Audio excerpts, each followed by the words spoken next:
Hi friends, welcome back to HS Aquarium. நம்ம நீங்கள் இந்த வீடியோவில் என்ன பார்க்க போகிறோம், சூப்பரான விஷயத்தை தான் பார்க்க போகிறோம்.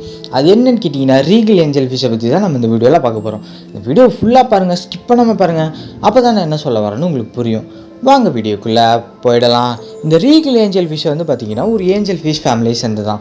ஏஞ்சல் ஃபிஷ் ஃபேமிலிங்கிறது ஒரு பிக் ஃபேமிலி. அதில் ஒரு வெரைட்டி சேர்ந்தது தான் இந்த ரீகல் ஏஞ்சல் ஃபிஷ்ஷுன்னு சொல்கிறாங்க. இந்த ரீகல் ஏஞ்சல் ஃபிஷ் எங்கே கிடைக்குன்னு வந்து பார்த்திங்கன்னா, இண்டோ பசிபிக் ரீஜியனில் தான் இந்த ஃபிஷ் வந்து கிடைக்கும் நிறையாவே.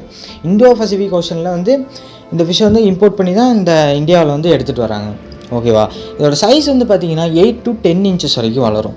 இதோட லைஃப் ஸ்பேன் வந்து பார்த்திங்கன்னா, நீங்கள் கரெக்டாக உங்கள் டேங்க்கில் வந்து கேப்சர் பண்ணி பத்திரமா வளர்த்துனீங்கன்னா 8 to 20 years வரைக்கும் தாராளமாக இந்த ஃபிஷ் வந்து உங்களால் வந்து வளர்க்க முடியும். இது வந்து மற்ற ஏஞ்சல் ஃபிஷஸ் கூட வந்து விடலாமான்னு கேட்டிங்கன்னா, தாராளமாக வந்து மற்ற ஏஞ்சல் ஃபிஷஸ் கூட விடலாம். ஆனால் இதே வந்து பேரா விடலாமான்னு கேட்டிங்கன்னா, கண்டிப்பாக வந்து பேரா விட முடியாது. ஏன்னா இது வந்து ஒன்றுக்கு ஒன்று சண்டை போட்டுக்கும். இவன் என்னடா எல்லா ஏஞ்சல் ஃபிஷஸ்க்கும் இதுதான் சொல்கிறான்னு பார்த்தீங்கன்னா, அதுதான் உண்மை. ஓகேவா? நீங்கள் வைல்டில் பார்க்கும்போது அது வந்து பேரா ஆகிக்கும். ஆனால் உங்கள் டேங்க்கில் ஆட் பண்ணும்போது கொஞ்சம் கஷ்டம்தான். ஏன்னா அப்பப்போ வந்து சேஸ் பண்ணிகிட்டே இருக்கும். பேர் ஆகிறது கொஞ்சம் கஷ்டம்தான். ஓகேவா? அதனால தான் வைல்டுக்கும் நம்ம டேங்க்கில் இருக்கிற இந்த ஃபிஷ்க்கும் வந்து நிறைய வித்தியாசம் இருக்குது. ஓகேவா?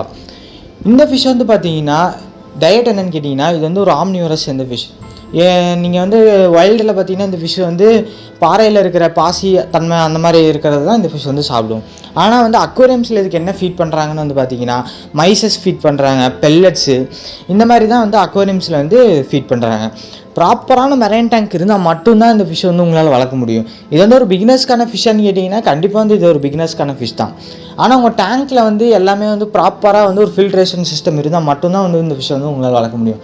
உங்கள் டேங்க்கில் டெம்பரேச்சர் கரெக்டாக இருக்கணும், சால்ட்டி கரெக்டாக இருக்கணும், pH லெவல் கரெக்டாக இருக்கணும். இதெல்லாமே நீங்கள் கரெக்டாக மெயின்டைன் பண்ணிங்கன்னா இந்த தாராளமாக இந்த ஃபிஷ் வந்து உங்களால் வளர்க்க முடியும். இதே என்னோடய கலெக்ஷனில் ஒன்றா ஆட் பண்ண போகிறேன். நெக்ஸ்ட் வீடியோவில் அதை நான் உங்களுக்கு காட்டுறேன். இந்த வீடியோ உங்களுக்கு பிடிச்சிருந்தா லைக் பண்ணுங்கள், ஷேர் பண்ணுங்கள், கமெண்ட் பண்ணுங்கள், சப்ஸ்கிரைப் பண்ணுங்கள். சப்ஸ்கிரைப் பண்ணிடுங்க. Thank you friends.